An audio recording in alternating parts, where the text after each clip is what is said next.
2026-এ রাজ্যে বিধানসভা নির্বাচন তাহলে কি উন্নয়নের উপরে নির্ভর করে নয়, একেবারেই ধর্মের ভিত্তিতে? গতকাল বিধানসভার ভেতরে বাইরে দিনভর যে রাজনৈতিক উত্তাপ বৃদ্ধি পেল তাতে কিন্তু সেই ইঙ্গিতই স্পষ্ট হচ্ছে। অন্যদিকে একেবারে প্রাথমিক স্বাস্থ্য কেন্দ্রে স্বাস্থ্য পরিষেবা কোথায়? ফের কিন্তু একবার মানুষকে স্বাস্থ্য পরিষেবা দিতে হবে সরকারকে, এটা তাদের দায়বদ্ধতা মনে করিয়ে দিয়েছে আদালত। রীতিমতো ভৎসনার মুখে পড়তে হয়েছে রাজ্য সরকারকে। আলোচনা করব যারা রয়েছেন আমাদের সঙ্গে, পরিচয় করিয়ে দেবো। দেবনারায়ণ সরকার রয়েছেন শত্রুপা সৈকতগিরি এবং প্রাক্তন পুলিশ কর্তা সলিল ভট্টাচার্য। সবাইকে স্বাগত জানাই আলোচনায়। শুরুতেই আপনাদের দেখাবো গতকালকের উত্তাপ। একেবারে বিধানসভার ভেতরে সরব হয়েছেন মমতা বন্দ্যোপাধ্যায়, আর বিধানসভার বাইরে সরব হয়েছেন বিরোধী দলনেতা শুভেন্দু অধিকারী। রাজ্য সরকারের বিরুদ্ধে জঙ্গি যোগের অভিযোগ তুলেছেন বিরোধী দলনেতা, আর তার পাল্টা এবার বিরোধী দলনেতার বিরুদ্ধে কিন্তু প্রধানমন্ত্রীকে চিঠি লিখতে চলেছেন মুখ্যমন্ত্রী। অন্যদিকে মমতা বন্দ্যোপাধ্যায়ের বিরুদ্ধেও আবার কেন্দ্রীয় স্বরাষ্ট্রমন্ত্রকে চিঠি দিচ্ছেন শুভেন্দু অধিকারী। এই সরকার আনসারুল বাংলার 7 সেকেন্ডের সরকার। এই সরকার কাশ্মীরি জঙ্গি জাভেদ মুন্সির সরকার।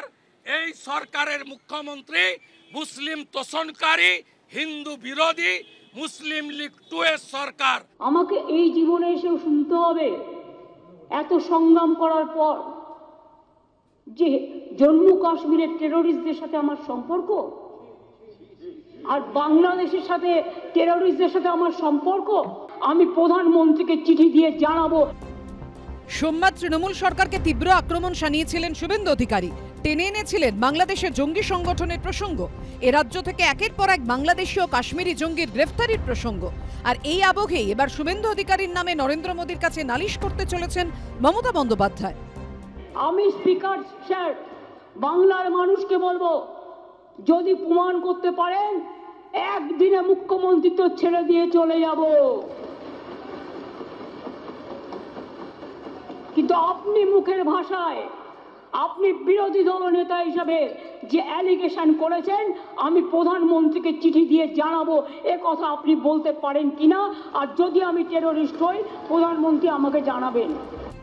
যদিও মুখ্যমন্ত্রীর এই হুঁশিয়ারির পরও নিজের অবস্থানে অনড় বিরোধী দলনেতা। অতিরিক্ত ভোট ব্যাংকের জন্য তুষ্টিকরণ করতে গিয়ে আপনি নিজেকেই প্রমাণ করেছেন এই সরকার মুসলিম লীগ 2 এর মতো আচরণ করছে।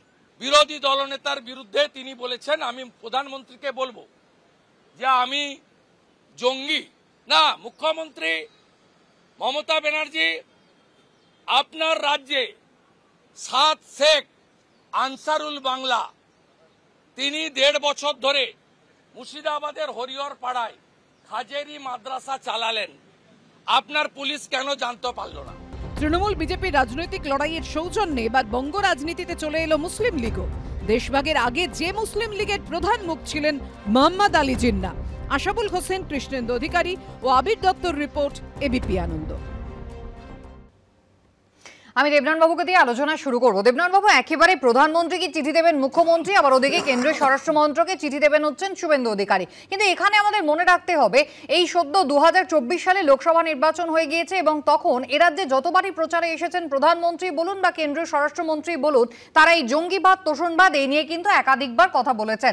আমি যদি একবার একটা নির্দিষ্ট তারিখ 15ই মার্চ 2024 কেন্দ্রীয় স্বরাষ্ট্রমন্ত্রী তিনি এসেছিলেন এ রাজ্যে, তিনি বলেছিলেন যে একেবারে অনুপ্রবেশে মদত দিচ্ছেন মমতা বন্দ্যোপাধ্যায়, তার কারণ তার ভোট ব্যাংকটাকে তিনি সুদৃঢ় করতে চান এবং সেই কারণে হিন্দু মুসলিমের মধ্যেই বিভেদটা তিনি তৈরি করছেন। তাহলে এই চিঠি চাপাটি অদূর ভবিষ্যতে কতটা কাজে দেবে, কতটা লাভবান হবে তৃণমূল কংগ্রেস বলে আপনার মনে হয়? রবীন্দ্রনাথ সপান্তর কাব্যগ্রন্থে লিখেছিলেন, দমহীন সত্যহীন অন্তরে কামনা, গেরুয়া কাপড় তার শুধু বিড়ম্বনা, নিষ্কাম সুশীল দম সত্য যার মাঝে, গেরুয়া কাপড় পরা তাহারেই সাজে।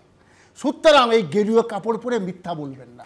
মুখ্যমন্ত্রীর নামে যে মিথ্যাগুলো বলছেন প্রমাণ করতে হবে, বললে তো হবে না। মানে নিজেরা মানে নিষ্কাম সুশীল দম সত্য যার মাঝে, গেরুয়া কাপড় পরা তাহারই সাজে। আপনার ওই গেরুয়া মাথায় পাপড়ি করে গেরুয়া করে লাভ নেই। সত্য যদি বলতে হয় সত্য বলুন। রাজনীতির সত্য আর প্রকৃত সত্য এক না। মুখ্যমন্ত্রী মমতা ব্যানার্জি অনুপ্রবেশ তো আপনারা ঘটাচ্ছেন। সাদরাডি যার কথা বলছেন, একের পর এক অসম পুলিশের অপারেশন প্রঘাত, আপনি অস্বীকার করতে পারেন না, রাজ্যে অস্বীকার মুর্শিদাবাদ থেকে করে অ্যারেস্টের কে? ঘটনা ঘটেছে, না, না, না, দক্ষিণ 24 পরগনা থেকে অ্যারেস্টের ঘটনা ঘটেছে, আপনি অস্বীকার করতে পারেন? ঘটিয়েছে একটা সীমান্তবর্তী রাজ্য পাশে বসে আজকে আসামে অনুপ্রবেশ নজরদারি সবথেকে বেশি দীর্ঘদিন আসামে- ধরে তারা এখানে আসামে, থাকছে, ত্রিপুরায়, খাচ্ছে, পশ্চিমবঙ্গে তাদের দায় কেন? তাদের পরিচয়পত্র আজকে দেবনারায়ণ দা, তাদের পরিচয়পত্র তৈরি হয়ে যাচ্ছে, আপনি পরিচয়পত্র ভাবুন। সারা ভারতে তৈরি হচ্ছে, 1 লক্ষ পরিচয়পত্র তৈরি, শুধু পশ্চিমবঙ্গে নয়, আসামে হচ্ছে, ত্রিপুরা হচ্ছে, আসামে বিহার অনুপ্রবেশ হচ্ছে, বন্ধ হয়ে ঝাড়খণ্ড গিয়েছে। হচ্ছে, কেন্দ্রের হচ্ছে না, স্বরাষ্ট্রমন্ত্রী শুধু তিনি দায় একেবারে দাবি পশ্চিমবঙ্গে। করেছিলেন ভোটের না, না, প্রচারে এসে। শুধু দায় আচ্ছা দাঁড়ান পশ্চিমবঙ্গে। না, শুধু দায় পশ্চিমবঙ্গের কেন হবে? আমি এই জায়গায় একবার সলিলদার কাছে আসি। সলিলদা, শুধুমাত্র যে এই রিসেন্ট পাস্টে আমরা এই অপারেশন প্রঘাত দেখেছি এমনটা তো নয়। আপনার নিশ্চয়ই মনে থাকবে গত বছর আমরা দেখেছি সেই দীঘা থেকে আইএস জঙ্গি সন্দেহে দুজনকে গ্রেফতার করা হলো, এনআইএ এসে তাদেরকে গ্রেফতার করলো। একের পর এক জঙ্গি সংগঠনগুলোর মাথাচাড়া দেওয়া, এ রাজ্যে একের পর এক বিস্ফোরণের ঘটনা, আগ্নেয়াস্ত্রের ঘটনা, কিভাবে এই অতি সম্প্রতি বিবাদী বাগের যে সংস্থা সেখানকার নাম সামনে আসছে, কিভাবে বেআইনি হাতে চলে গিয়েছে। আজকে রাজ্য সরকার অনুপ্রবেশে মদত দিচ্ছে নিজেদের ভোট বাক্সের জন্য। বিরোধী দল তারা এই অভিযোগটা করছে, রাজ্যের দিকে তারা যেমন আঙুল তুলতে চাইছে, নিঃসন্দেহে প্রশ্ন উঠবে তাদের দায়িত্বের দিকেও। দায়িত্ব কর্তব্য তারাই বা কতটা পালন করেছে, কিন্তু সত্যি শাসক দলের কোনো দায় নেই। না দেখো, যেটা ওই মোহাম্মদ সাদরাদির কথা বললো, সে কিন্তু দুটো কনস্টিটিউয়েন্সির ভোটার, নওদা আর একটা হচ্ছে হরিহরপাড়া, দুটো এক। 2 নম্বর হচ্ছে তুমি যদি ক্যানিংয়ে দেখো,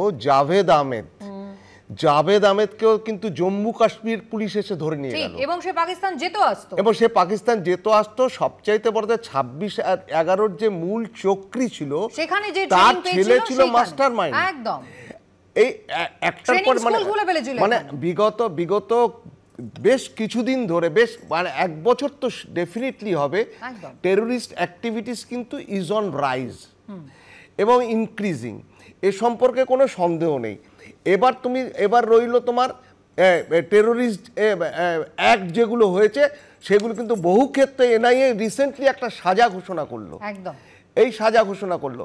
খাগড়াগড়ের কেস যদি তুমি দেখো, খাগড়াগড় প্রথমে টিভি বাস্ট হয়েছে, গ্যাস সিলিন্ডার বাস্ট হয়েছে, আনসারুল বাংলা টিমের সদস্য। এবং খালি তাই না, তার যে মেইন চক্রী তারিকুল ওরফে সাদিক সুমন, তার সঙ্গে মিটিং করেছে, মগজ ধোলাই করেছে এই সাদরাদি বলে সবাই। তো সে তো দায় তো নিতেই হবে। ইন্টেলিজেন্স গ্যাপ, আজকে কোথাও এই ঘটনাগুলো সামনে আসছে এবং সেই কারণে বিরোধী দল তারা বলার সুযোগ পেয়ে যাচ্ছে। তবে তার পাশাপাশি এই যে হিন্দু মুসলিম বিভেদ, বারবার ধর্ম নিয়ে রাজনীতির যে বক্তব্য সামনে আসে, গতকাল দিনভর বিধানসভার ভেতরে বাইরে কিন্তু সেই একই ছবি দেখা গেল। দেখুন একবার। এই বাংলাতে যিনি তোষণের নামে হিন্দু সমাজকে, হিন্দু ধর্মকে কার্যত এখানে ধ্বংসের মুখে নিয়ে যাচ্ছেন, আমরা অস্তিত্ব রক্ষার সংকটে ভুগছি। বাবা, কবে থেকে উনি হিন্দু ধর্মের নেতা হয়ে গেলেন? হিন্দু ধর্মটা কি এত ছোট? বিধানসভা ভোটের আগে রাজ্য রাজনীতি কি পুরোদস্তুর ডুব দিল ধর্মীয় মেরুকরণে? তারাপীঠের মন্দির, ভোগগড় থেকে শুরু করে, তারাপীঠ ডেভেলপমেন্ট কমিটি থেকে শুরু করে, মায়ের মন্দিরের সম্পূর্ণটা, রাস্তাটা, গেটটা কে করেছিলেন? আপনারা? এটা আমরা করেছিলাম। ইনি পুরোহিতদের ভাতা দেন না, ইমাম মুয়াজ্জিম ভাতা দেন। বিধানসভার ভেতরে মুখ্যমন্ত্রী, বাইরে বিরোধী দলনেতা, পুরোদস্তুর লড়াই ধর্মের রাজনীতি নিয়ে। এত যে অশ্লীল কথা বলছেন একটা ধর্মের নামে, এত কুৎসা করছেন, একটা অপপ্রচার করছেন, একদিন তারা যদি একটা আন্দোলনের ডাক দেয়, আপনি নিজেকে সামলে রাখতে পারবেন তো? জঙ্গিদের দ্বারা আমি আক্রান্ত হতে পারি। আজকে মমতা ব্যানার্জি কার্যত এই থ্রেট, আজকে উনি থ্রেট করেছেন। আমি সেন্ট্রাল গভর্নমেন্টের হোম মিনিস্ট্রিতে এর বিরুদ্ধে ব্যবস্থা নেওয়ার জন্য বলবো, যেহেতু আমার প্রোটেকশন কলকাতা হাইকোর্ট দিয়েছে। আমার শরীরে, আমার জামায়, আমার কেশাগ্রতে যদি স্পর্শ পড়ে, তার জন্য দায়ী থাকবেন বাংলার পুলিশ মন্ত্রী মমতা বন্দ্যোপাধ্যায়। উজ্জ্বল মুখোপাধ্যায়, আশাবুল হোসেন ও কৃষ্ণেন্দু অধিকারীর রিপোর্ট, এবিপি আনন্দ। আমি শত্রুপতির কাছে এই জায়গায় আসবো। শত্রুপতি, জঙ্গিবাদ, তোষণবাদ, পরিবারবাদ এই সব বলে 2024-এ নির্বাচন হলো। প্রত্যেকবার নির্বাচনের আগেই বক্তব্যগুলো বিজেপি বলে এই রাজ্যের ক্ষেত্রে, কিন্তু তারপরও দেখা যায় তৃণমূল কংগ্রেসের ভোট বাক্স কিন্তু একেবারে উপচে পড়ছে। লোকসভা ভোটেও কিন্তু ফলটা কিছু আলাদা হয়নি। কিন্তু এই যে একেবারে জঙ্গি গোষ্ঠীর সঙ্গে সরকার যোগ, সরাসরি যে নিশানাটা আজকে শুভেন্দু অধিকারী করছেন, কোথাও আরেকটা আঙুল তো নিজেদের দিকেও থাকে, কারণ বিএসএফটা দেখার দায়িত্ব তো কেন্দ্রীয় স্বরাষ্ট্রমন্ত্রকের। চিঠি যখন স্বরাষ্ট্রমন্ত্রীকে লিখবেন তখন সেই প্রসঙ্গটা থাকবে তো। কুসুমিতা, প্রথমেই বলি যে আজকে দেবনারায়ণ দা শুরুই করলেন এমন একটা উক্তি নিয়ে যেটা কমপ্লিটলি আউট অফ কনটেক্সট। মানে উনি এমনভাবে বললেন এটা একটা নাটকের একটা অংশ যেখানে আরেকজন ডায়লগটা দিচ্ছে, উনি এমনভাবে বলে দিলেন যেন রবীন্দ্রনাথই এটা লিখে, রবীন্দ্রনাথেরই লেখা কিন্তু থ্রু সামবডি এলস, মানে অন্য লোকের ডায়লগ। আরেকটা জিনিস, এক সেকেন্ড আমি আপনার সময় কোনো কথা বলিনি, একদম চুপ করে থাকুন। আর সলিল বাবু খাগড়াগড়ের কানেকশনটা টানলেন বলে আমি খাগড়াগড় দিয়ে শুরু করছি। আজকে কেন জঙ্গি নিয়ে কথা হবে না, খাগড়াগড়ে যে ঘটনাটা ঘটেছে তোমার মনে থাকবে, সেই অফিসের ফার্স্ট ফ্লোরে না গ্রাউন্ড ফ্লোরে তৃণমূলের অফিস, এবং যে হারে, এটা সলিলবাবু আরো বেটার বলতে পারবেন, যে হারে স্লিপার সেল এখানে অ্যাক্টিভেট হয়েছে গত 10 বছরের তুলনায়, মানে 10 বছরের আগে এবং 10 বছর ধরে যা হচ্ছে, সেখানে ইট ইজ ভেরি ক্লিয়ার যে রাজ্য সরকারের মদত না থাকলে এইভাবে মুসলমানরা বাংলাদেশ থেকে আসতে পারে না। আমি বলছি তো, আমি বলছি বিএসএফ এর যদি কোথাও ফাঁক ফোকর থেকে থাকে তাহলেও সেটা রাজ্য সরকারের দায়, যে রাজ্য সরকার বলে দেবে যে অমুক জায়গা থেকে অমুক জায়গায় ম্যাক্সিমাম ইনফিলট্রেশন হচ্ছে, এই জায়গায় প্লিজ রিভিউ করুন, সেটা ওরা করবে না। এবং সবচেয়ে বড় কথা হচ্ছে বিএসএফ এর যেখানে আনফেন্স জায়গা আছে, কি যদি আমি ধরেও নিয়ে বিএসএফ এর কিছু পার্সোনেল, এন্টায়ার বিএসএফ নয়, কিছু পার্সোনেল যদি ওখানে সেটাই আমি বলছি, যদি বিএসএফ এর কিছু লোকজনের মানে স্থিরতা না থাকে তাহলেও সেইগুলোকে কল আউট করার দায়িত্ব যেমন রাজ্য সরকারের, আমাদের তরফ থেকে যখন এনকোয়ারি হয় তাকে আমরা, তাহলে একেবারে জঙ্গি যোগ সরাসরি সরকারের দিকে আঙুলটা যখন তুলছে। কেন জঙ্গি যোগ বলছি কুসুমিতা, এদের এরিয়া যারা ঢুকছে তারা ঢুকছে এই আশ্বাস, স্বরাষ্ট্রমন্ত্রকে চিঠি লিখে বলুন ব্যবস্থা নিতে। এই রাজ্যের মানুষ তো শুধু ভোটার নন যে ভোটের আগে কথাগুলো মনে পড়ে যাবে, শুধু রাজ্য সরকারের দিকে আঙুল তোলার আগে স্বরাষ্ট্রমন্ত্রক তো আছে। রাজ্য সরকারের উপর আঙুল আমরা তুলছি, কেন তোলা হচ্ছে আমি বারবার এই কথাটা বলছি। সত্যি তো ওরা বর্ডার ক্রস করে, কুসুমিতা এক সেকেন্ড, এরা যে বর্ডার ক্রস করে আসছে কারণ তারা জানে তারা যদি কোনো মতে বিএসএফ কে এড়িয়ে বা আনফ্রেন্ড জায়গাগুলোতে ঢুকে আসতে পারে তাহলে তাদের জন্য পিসিমণি এত সুন্দর ব্যবস্থা করেছে। সবটাই যখন জানেন, আপনাদের হাতে যখন এত তথ্য প্রমাণ আছে, কেন্দ্র স্বরাষ্ট্রমন্ত্রককে বলুন ব্যবস্থা নিতে। এনআইএ যখন এখান থেকে আইএস জঙ্গি অ্যারেস্ট করে, একেবারে কেন্দ্র এজেন্সিকে কাজে লাগান, এ রাজ্যের মানুষ যাতে নিরাপদে থাকতে পারেন, রাতের ঘুম ঘুমোতে পারেন, তার ব্যবস্থা করুন, চিঠি লিখে খবর দিন। একটা বিরতি নেব, বিরতির পর আমি আপনাদের দেখাবো ধর্মের ভিত্তিতে এই রাজনীতি কোন জায়গায় গিয়েছে। সরস্বতী পুজোকে কেন্দ্র করে একটা মুলতবি প্রস্তাব দিয়ে শুরু হয়েছিল, তারপর গতকাল দিনভর কিন্তু ছবিটা একেবারে স্পষ্ট হয়ে গিয়েছে, ধর্মীয় বিভাজন স্পষ্ট হচ্ছে। গন্ডগোল শুরু হয়েছিল সেই সরস্বতী পুজোকে কেন্দ্র করে। সরস্বতী পুজো করতে কেন হাইকোর্টের অনুমতি লাগবে, বিজেপির ছিল এটাই বক্তব্য, এবং শেষ পর্যন্ত পুলিশি নিরাপত্তা, কোথাও র্যাফ দিয়ে সরস্বতী পুজো হয়েছে, এবং তারপরে কিন্তু একে অপরের বিরুদ্ধে একেবারে আক্রমণ শানিয়েছেন মমতা বন্দ্যোপাধ্যায় এবং শুভেন্দু অধিকারী। আজকে আমাদের সরকারের পক্ষ থেকে একটা প্রিভিলেজ মোশন আনা হয়েছিল, সেটা নিয়ে আলোচনা হয়েছে, এবং প্রিভিলেজে আমি সেটা এক্সামিন করে দেখেছি, there is a strong prima facie case. আমি প্রিভিলেজ কমিটিতে পাঠিয়ে দিয়েছি। উনি কি কথা বলছেন ওখানে দাঁড়িয়ে, যে মোল্লাতন্ত্র, আমি তো বুঝতেই পারি না সব কথা। বিধানসভার সদস্য হিসেবে বিধানসভা সংক্রান্ত ব্যাপার নিয়ে যদি বিভাগের কাজকর্ম নিয়ে যে বাইরে সমালোচনা করেন, বিধানসভাও জানে সেইভাবে কিভাবে তাকে ট্রিট করতে হবে। মুখ্যমন্ত্রীকে শ্রদ্ধা করে যদি কিছু বলেন, তারা কাছে প্রিভিলেজ করার অধিকার আমার আছে, প্রিভিলেজ হয়েছে। ওরা হিন্দু আস্থা, হিন্দু দেবদেবীর সম্মান এবং হিন্দুত্বের যে আওয়াজ, এটাকে ভয় পেয়েছে। এ ডর মুঝে আচ্ছা লাগ রা হ্যায়।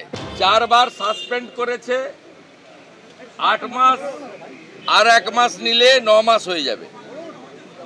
আর এখন অবধি 5টা প্রিভিলেজ এনেছে।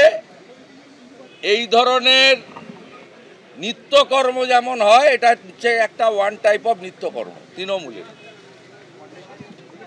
আর ওদের ভিতরের বক্তব্যের ভাষা আমি শুনেছি, ওরা ভয় পেয়েছে। আমি এই জায়গায় একবার সৈকতের কাছে আসবো। সৈকত, খুব স্বাভাবিকভাবে একটা জিনিস পরিষ্কার হয়ে গিয়েছে যে রাজনীতি কিন্তু এই মুহূর্তে দ্বিধাবিভক্ত হয়ে গিয়েছে। একদিকে সংখ্যালঘুরা এবং অন্যদিকে হিন্দুদের পক্ষে বিজেপি বলে চলেছে, তারা প্রত্যেকবারই বলে এটা তাদের জানা এজেন্ডা, কিন্তু যে সেকুলারিজমের বার্তা কংগ্রেস বা সিপিএম দেয় তাদের অবস্থানটা কোথায়? মানুষ তো একেবারে দুটো টিমে ভাগ হয়ে গিয়েছে। না, একদমই ঠিক, দুটো টিমেই ভাগ করে ফেলেছে রাজনীতিটাকে। 11 সালে যে কালীঘাটে মমতা বন্দ্যোপাধ্যায় ধর্মের চাষ RSS এর সমর্থন নিয়ে শুরু করেছিলেন, এখন বিধানসভাটাকে ধর্মসভায় পরিণত করেছেন। রাজ্যের মাননীয় মুখ্যমন্ত্রী কি পদবি ব্যবহার করেন, কোন দিকে মাথা রাখেন, এটা বিধানসভায় সাবজেক্ট হচ্ছে। বিরোধী দলনেতা কত বড় হিন্দু গেরুয়া ধ্বজা লাগিয়ে বিধানসভার বাইরে বসে থাকছেন, এ যেন যাত্রাপালা চলছে, প্রতিযোগিতামূলক ধর্মের রাজনীতি। আর সেখানে স্বাভাবিক বামপন্থীদের ধর্মনিরপেক্ষতার রাজনীতি, শিক্ষা, অন্ন, বস্ত্র, বাসস্থানের রাজনীতি কোথাও লুকিয়ে যাচ্ছে এবং 1 বছর ধরে এটা চলবে। আপনি মিলিয়ে নেবেন, এই রাজ্যে আলুর দাম বাড়ছে, চালের দাম বাড়ছে, 26,000 চাকরি বাতিল হতে পারে, প্রায় 40 লক্ষাধিক ওবিসি চাকরি প্রার্থী তারা রাস্তায় বসে রয়েছে, কর্মপ্রার্থী তাদের নিয়ে আলোচনা নেই, কৃষক আত্মহত্যা নিয়ে আলোচনা নেই, ফসলের দাম নিয়ে আলোচনা নেই, গোটা রাজ্যে 800 স্কুল বন্ধ হচ্ছে তা নিয়ে আলোচনা নেই। শুধুমাত্র বিধানসভার ভেতরে ধর্মীয় প্রতিযোগিতা, এটা যত বাড়বে তত বেশি করে বাংলার ভবিষ্যৎ এবং তার পাশাপাশি সাধারণ মানুষ, গরিব মানুষের স্বাস্থ্য পরিষেবা, যেটা নিয়ে কিন্তু গতকাল ফের একবার ভৎসনার মুখে পড়তে হয়েছে রাজ্য সরকারকে কলকাতা হাইকোর্টে।